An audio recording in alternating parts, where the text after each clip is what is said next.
بسم اللہ الرحمن الرحیم۔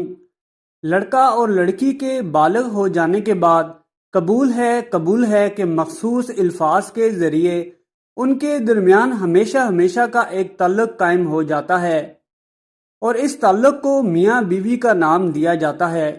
یہ تعلق نکاح کے ذریعے قائم ہوتا ہے، جو ہمارے ایمان کا حصہ ہے۔ محترم ناظرین، اللہ تعالیٰ نے نکاح کو عبادت کا درجہ دیا ہے، تمام مذاہب میں اس کو حلال قرار دیا۔ قرآن مجید اور اپنے آخری پیغمبر حضرت محمد صلی اللہ علیہ وآلہ وسلم کی زبانی جا بجا نکاح کے لیے اپنے بندوں کو ترغیب دی۔ نکاح کے بہت زیادہ فوائد و فضائل ہیں، جن میں سے چند کا ذکر درج ذیل ہے۔ ابن ابی نجی رضی اللہ تعالیٰ عنہ سے روایت ہے کہ نبی کریم صلی اللہ علیہ وآلہ وسلم نے ارشاد فرمایا کہ مسکین ہے وہ مرد جس کی بیوی نہ ہو۔ لوگوں نے عرض کیا اگرچہ وہ بہت مال والا ہو، کیا تب بھی وہ مسکین ہے؟ رسول پاک صلی اللہ علیہ وآلہ وسلم نے فرمایا، ہاں، اگرچہ وہ مال والا ہو۔ نکاح کرنے سے دین اور دنیا کے بہت سے کام درست ہو جاتے ہیں، انسان برے کاموں سے بچ جاتا ہے، ذمہ داریاں سر پر آن پڑنے کی صورت میں بہت جلد اپنے قدموں پر کھڑا ہو جاتا ہے۔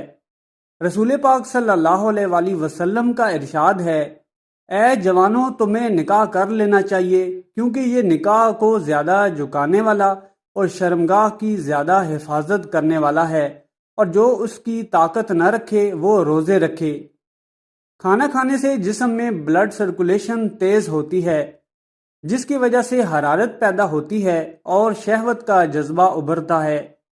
جب دن کو روزہ رکھیں گے، بھوکے رہیں گے، تو آپ کا جسم نسبتاً کم حرارت پیدا کرے گا اور اس سے شہوت انگیزی کو کنٹرول کرنے میں مدد ملے گی۔ محترم ناظرین، نکاح سے پہلے ہمارے معاشرے میں منگنی کا رواج ہے۔ شریعت میں منگنی شادی کے پیغام کو کہتے ہیں، اور اہل علم کے ہاں شادی کرنے والے کے لیے منگنی کرنا مشروع ہے۔ نبی کریم صلی اللہ علیہ وآلہ وسلم سے بھی ثابت ہے کہ انہوں نے حضرت عائشہ رضی اللہ تعالیٰ عنہا سے شادی کرنے کے لیے نکاح کا پیغام دیا تھا اور ان سے منگنی کی تھی۔ روزمرہ کی زندگی میں ہم دیکھتے ہیں کہ جب بھی دو فریق یا دو اداروں کے مابین معاہدہ ہوتا ہے تو پہلے آپس میں ملاقات کرتے ہیں۔ منگنی کی رسم بھی صدیوں سے ہے، تاہم شکل مختلف رہی ہوگی۔ اس کی حکمت ایک دوسرے کو قاعدے سے جان لینا ہے۔ اس کا ایک بڑا فائدہ یہ ہوتا ہے کہ جانبین کو قریب سے دیکھ کر شادی کا معاملہ طے کرنے یا انکار کرنے میں آسانی پیدا ہو جاتی ہے۔ اس لیے حضور پاک صلی اللہ علیہ وآلہ وسلم نے فرمایا کہ مغیرہ بن شعبہ رضی اللہ تعالیٰ عنہ بیان کرتے ہیں کہ میں نے ایک عورت سے منگنی کی تو رسول پاک صلی اللہ علیہ وآلہ وسلم فرمانے لگے، کیا تم نے اسے دیکھا ہے؟ میں نے نفی میں جواب دیا تو حضور پاک صلی اللہ علیہ وآلہ وسلم فرمانے لگے، جاؤ اسے جا کر دیکھو، کیونکہ ایسا کرنا تم دونوں کے مابین زیادہ استقرار کا باعث بنے گا۔ حضرت جابر رضی اللہ تعالیٰ عنہ بیان کرتے ہیں کہ نبی کریم صلی اللہ علیہ وآلہ وسلم نے فرمایا، جب تم میں سے کوئی کسی عورت سے منگنی کرے تو اگر اس کی خوبیوں کو دیکھ سکتا ہو جو اسے نکاح پر مائل کرے تو ضرور ایسا کرے۔ جابر رضی اللہ تعالیٰ عنہ کہتے ہیں کہ میں نے ایک لڑکی سے منگنی کی اور میں اسے دیکھنے کے لیے چھپ جایا کرتا تھا، حتیٰ کہ میں نے اس کا وہ کچھ دیکھا جس نے مجھے نکاح کی دعوت دی تو میں نے اس سے شادی کر لی۔ ایک اور روایت میں ہے کہ جابر رضی اللہ تعالیٰ عنہ بیان کرتے ہیں، میں نے بنو سلمہ کی ایک لڑکی سے منگنی کی اور میں اسے دیکھنے کے لیے کھجور کے تنوں میں چھپ جایا کرتا تھا، حتیٰ کہ میں نے اس سے نکاح کی رغبت دیکھی تو میں نے اس سے شادی کر لی۔ حضرت ابو ہریرہ رضی اللہ تعالیٰ عنہ بیان کرتے ہیں کہ میں نبی کریم صلی اللہ علیہ وآلہ وسلم کے پاس تھا تو ایک شخص آیا اور کہنے لگا، میں نے ایک انصاری عورت سے شادی کی ہے۔ رسول اکرم صلی اللہ علیہ وآلہ وسلم فرمانے لگے، کیا تم نے اسے دیکھا ہے؟ وہ کہنے لگا، نہیں۔ نبی صلی اللہ علیہ وآلہ وسلم نے فرمایا، جاؤ اسے جا کر دیکھو، کیونکہ انصار کی عورتوں میں کچھ ہوتا ہے، یعنی انصاری عورتوں کی آنکھیں چھوٹی ہوتی ہیں۔ منگیتر کو دیکھنے کی حد میں امام شافعی رحمۃ اللہ علیہ کہتے ہیں جب مرد کسی عورت سے شادی کرنا چاہے اس کے لیے عورت کو بغیر اوڑھنی کے دیکھنا جائز نہیں، ہاں اس کا سر ڈھانپے ہونے کی شکل میں صرف چہرہ اور اس کے ہاتھ اس کی اجازت اور اجازت کے بغیر بھی دیکھ سکتا ہے۔ جمہور علماء کرام کے ہاں منگیتر کا چہرہ اور ہتھیلیاں دیکھنا مباح ہیں، اس لیے کہ چہرہ خوبصورتی اور جمال پر یا پھر بدصورتی پر دلالت کرتا ہے، اور ہتھیلیاں عورت کے بدن کے نحیف یا موٹا زرخیز ہونے پر دلالت کرتی ہیں۔ اس مناسبت سے ہم اللہ کے نبی حضرت سلیمان علیہ السلام کا عمل پیش کرنا مناسب سمجھتے ہیں۔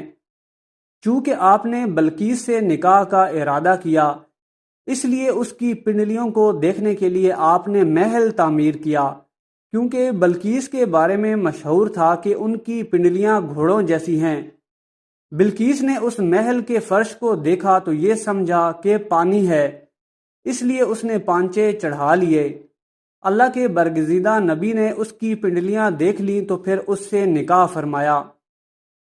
اگر منگنی کرنے والا اپنے ارادہ میں پختہ اور شادی کے لیے پہلے سے تیار ہے تو ایسے شخص کو اسلام چہرے اور ہتھیلیوں کو دیکھنے کی اجازت دیتا ہے، بلکہ اس کے لیے یہ مناسب ہے کہ کچھ مخلص بڑی عورتوں کو لڑکی کے گھر بھیجے تاکہ وہ لڑکی کے اخلاق اور چال چلن کا اندازہ کریں۔ لڑکے کو بھی چاہیے کہ وہ اچھی طرح پہلے جائزہ لے اور اپنی آنے والی نسلوں کے بارے میں غور و فکر کرے، اس لیے کہ ماں باپ کی عادتیں آنے والی نسلوں میں ضرور سرایت کرتی ہیں۔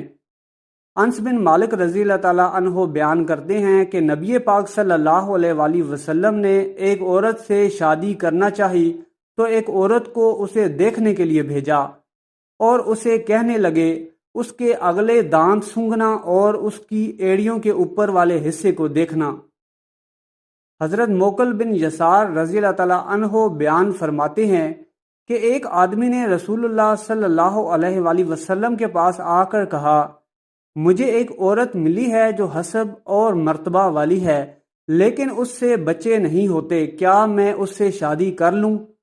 آپ نے اس سے شادی کرنے سے منع فرما دیا۔ پھر دوبارہ آپ سے پوچھنے آیا تو آپ نے پھر سے اسے روکا۔ پھر تیسری مرتبہ پوچھنے آیا، پھر بھی آپ نے منع فرمایا۔ پھر آپ نے کہا، زیادہ بچے جننے والی اور زیادہ محبت کرنے والی عورت سے شادی کرو، کیونکہ بروز قیامت میں تمہاری کثرت کی وجہ سے دوسری امتوں پر فخر کروں گا۔ ناظرین، اسی بات پر کومنٹ سیکشن میں ماشاءاللہ سبحان اللہ لکھنا تو بنتا ہے۔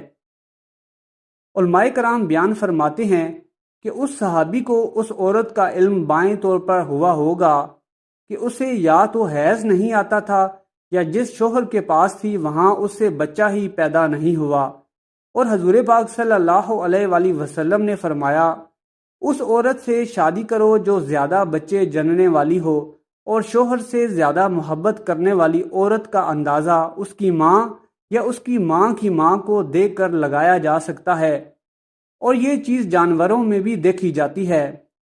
اس سے مراد یہ ہے کہ کنواری لڑکی کیونکہ بیوہ کے مقابلے میں زیادہ بچے جنتی ہے، تاہم اس کا مطلب یہ بھی نہیں کہ بانجھ عورت سے نکاح کرنا مطلقاً ہی ممنوع ہے، اس لیے کہ بسا اوقات صرف توالد و تناسل کے لیے ہی نہیں بلکہ کچھ دوسرے مقاصد کے پیش نظر بھی نکاح کیا جاتا ہے۔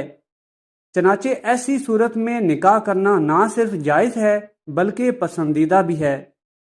کنواری لڑکیوں سے شادی کرنے میں صرف مذکورہ بالا فوائد ہی نہیں بلکہ دیگر کئی فوائد بھی حاصل ہوتے ہیں، جن کی جانب جناب رسول اللہ صلی اللہ علیہ وآلہ وسلم نے بائیں الفاظ رہنمائی فرمائی ہے۔ ارشاد گرامی ہے، کنواریوں سے نکاح کرو کیونکہ وہ شیریں دہن زیادہ بچے پیدا کرنے والی اور تھوڑی چیز پر خوب راضی رہنے والی ہوتی ہیں۔ بعض علماء نے اس کا مطلب یہ بیان کیا ہے کہ ان کا لعاب دہن زیادہ شیریں ہوتا ہے۔ حضرت سہل بن سعد سعدی بیان کرتے ہیں کہ ایک عورت نبی کریم صلی اللہ علیہ وآلہ وسلم کے پاس آئی اور کہنے لگی، اے اللہ کے نبی، میں اپنے آپ کو آپ کے لیے ہبہ کرتی ہوں، آپ صلی اللہ علیہ وآلہ وسلم نے اس کی طرف دیکھا اور اپنی نظریں اوپر کرنے کے بعد نیچے کر لیں۔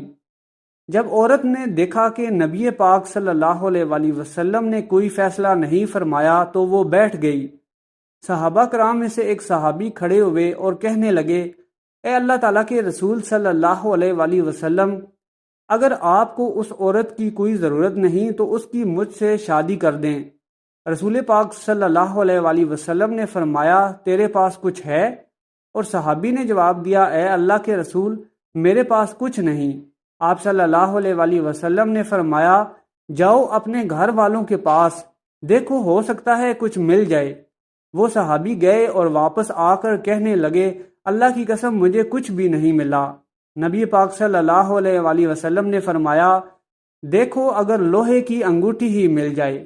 وہ گئے اور واپس آ کر کہنے لگے، اے اللہ کے رسول، خدا کی قسم لوہے کی انگوٹھی بھی نہیں ملی، لیکن میرے پاس یہ چادر ہے، اس میں سے نصف اسے دے دیتا ہوں۔ نبی پاک صلی اللہ علیہ وآلہ وسلم فرمانے لگے، اس کا تم کیا کرو گے؟ اگر تم اسے باندھ لو تو اس پر کچھ بھی نہیں ہوگا۔ وہ شخص نبی پاک کی یہ بات سن کر بیٹھ گیا اور جب زیادہ دیر بیٹھا رہا تو اٹھ کر چل دیا۔ حضور پاک صلی اللہ علیہ وآلہ وسلم نے اسے جاتے ہوئے دیکھا تو اسے واپس بلانے کا حکم دیا۔ جب وہ واپس آیا تو نبی پاک صلی اللہ علیہ وآلہ وسلم فرمانے لگے، تجھے کتنا قرآن آتا ہے؟ انہوں نے جواب دیا، فلاں فلاں سورت آتی ہے۔ نبی پاک صلی اللہ علیہ وآلہ وسلم نے فرمایا، کیا اسے زبانی پڑھ سکتے ہو؟ وہ کہنے لگا، جی ہاں۔ نبی پاک صلی اللہ علیہ وآلہ وسلم فرمانے لگے، جاؤ میں نے تمہیں جو قرآن کریم حفظ ہے اس کے بدلے میں اسے تمہیں سونپ دیا۔ دعا ہے کہ اللہ پاک ہمیں اپنے نبی پاک صلی اللہ علیہ وآلہ وسلم کی سنتوں پر عمل کرنے کی توفیق عطا فرمائے، آمین۔ برائے مہربانی چینل کو سبسکرائب کر لیں اور کمنٹ سیکشن میں اللہ تعالیٰ کا پیارا نام الوہاب ضرور ٹائپ کریں۔ اس کا مطلب ہے نعمتیں دینے والا۔